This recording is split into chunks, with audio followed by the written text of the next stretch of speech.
Unbreakable, released in 2000, was the film M.Night Shyamalan made after the overwhelming commercial and critical success of The Sixth Sense. Although it did very well commercially, it did not have the same reception, and in fact ended up being one of the most unfairly underrated films about the world of superheroes, while being one of the most beautiful and humanistic, something that James Newton Howard's participation as composer has a lot to do with. It tells the story of two broken beings who try to overcome their traumas, find their reason for being and their place in the world, and only succeed when they meet. We have to warn you again that we are going to reveal the plot of the movie, including the ending, because it is essential to fully explain the music. So if you have not seen it, we recommend that you do so before continuing.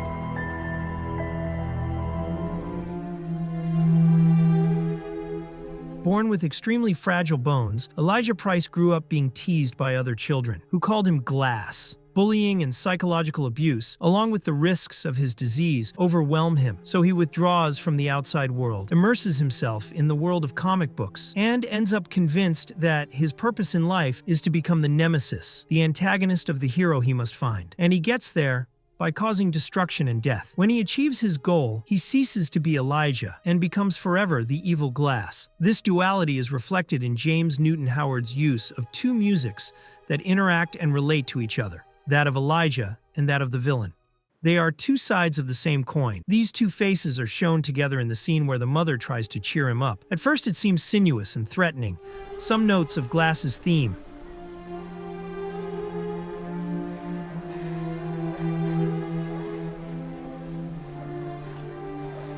It is a starting point, a germ of what is to come. It shows his pain and anger.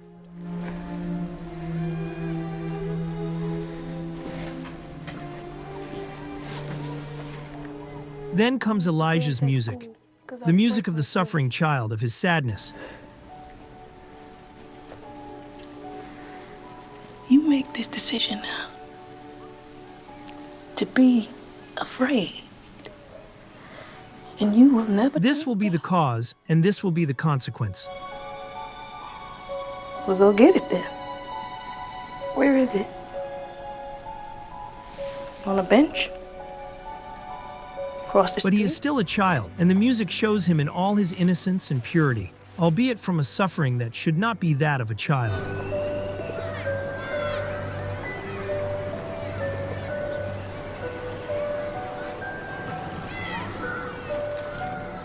Glass's music reappears when he pursues the man David had a vision of because he wants to see if it is true. And its outlying districts.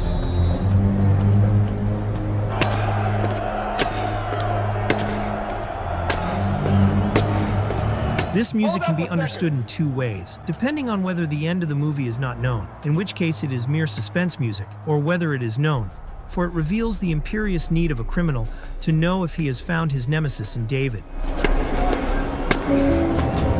And here, in his fall, the music again shows the fragility and vulnerability of the man, his desperation.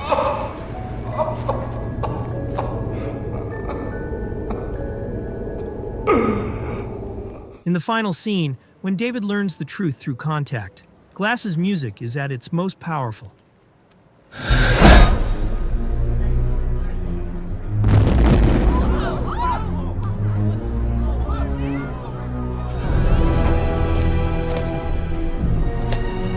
Passengers aren't allowed in there. And here is the last trace of the boy who has finally found the meaning of his life. You know what the scariest thing is? To not know your place in this world. To not know why you're here.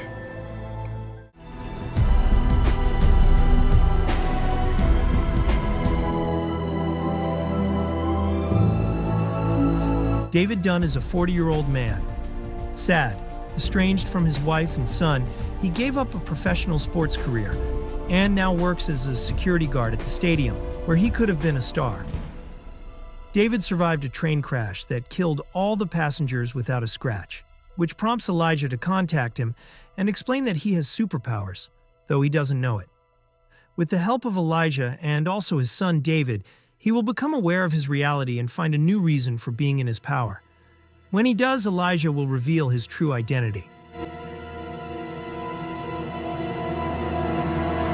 Like Elijah, David has two associated musical themes, although one, that of destiny, is shared with Elijah.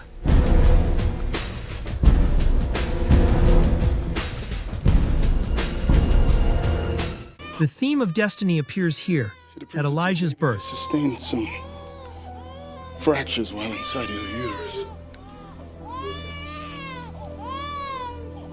His arms and his legs are broken. It continues in the opening credits.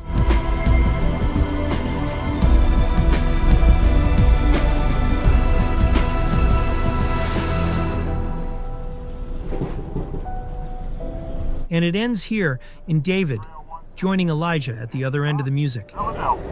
When David receives the message from Elijah, his first contact, the music reappears and begins to accompany David on his way to his destiny.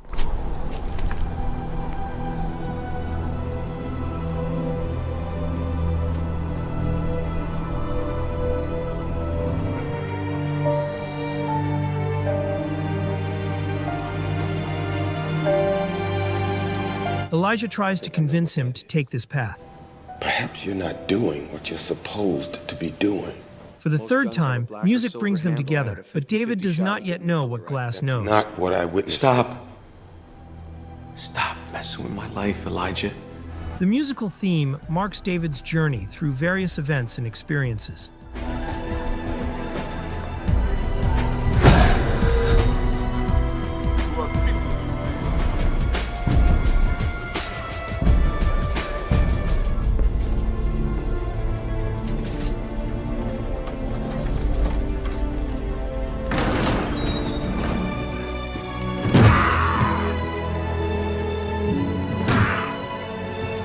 Until the theme reaches its goal, the union of the antagonist and his hero that Glass so desperately wanted and that David now understands. Now that we know who you are,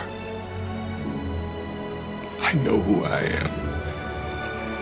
This ending of the theme is intense, dramatic, and emphasizes both Glass's anguish at being rejected and David's disappointment. Sometimes they're friends like you and me.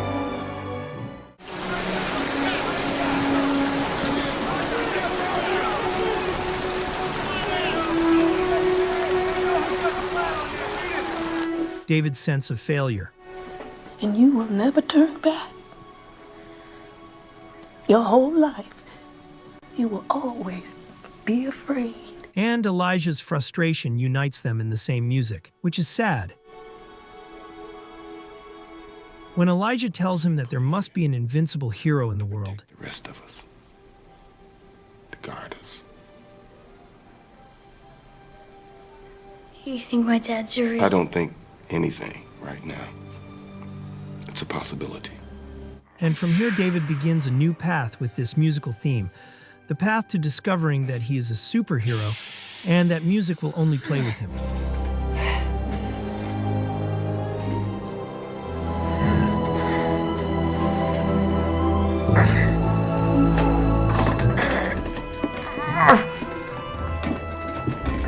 In the flashback explaining how David saved his wife by ripping off the car door without getting a scratch, the hero theme plays out in all its glory. David just didn't know he was one.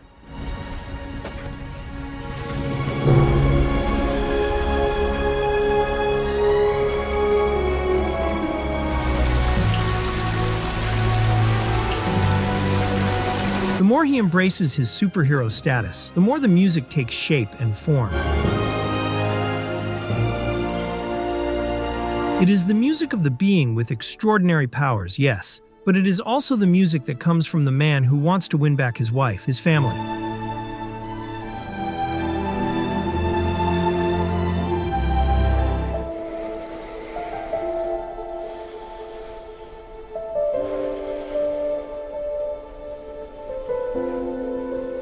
It is very significant that in the scene where the son discovers that his father is indeed a superhero, there is not a note of music. For them, David just wants to be a husband and a father.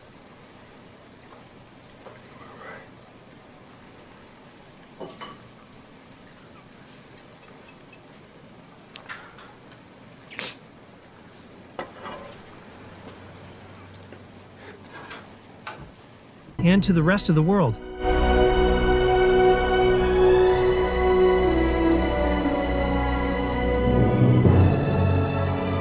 They called me Mr. Glass. Unbreakable was the first of a trilogy of films made by M.Night Shyamalan about superheroes. The second, released in 2016, 16 years later, was Split, and the third, from 2019, was Glass. The music for these two sequels was not by James Newton Howard, but by Wes Dillon Thordson, although Howard's music for the first film appeared in both. Split tells the story of a new supervillain, a young man with dissociative identity disorder, with up to 23 distinct personalities, and with one more, who is known as the Beast, possessing a monstrous strength. In the final part of the film, the theme of destiny appears. Holy shit! This is so cool! Ah! Ha ha! Ha ha! They're gonna believe we exist now, right? They're gonna have to.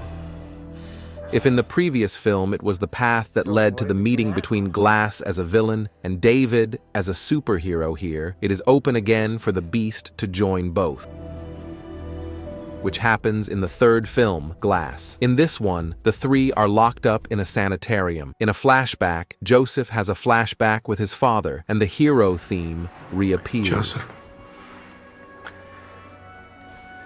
There are big guys in almost every gym that can lift that much. You could have lifted more.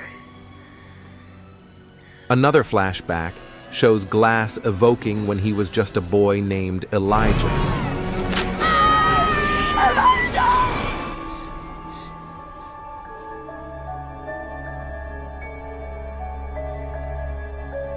And that despite everything, he is still alive in him.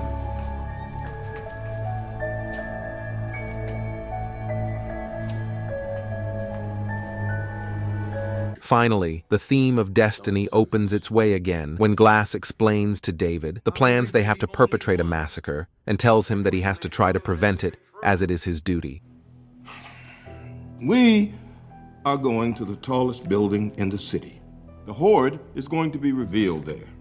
There are 3 floors that house a chemical company in that building. A lot of people are going to die, Overseer, if you don't get through that door.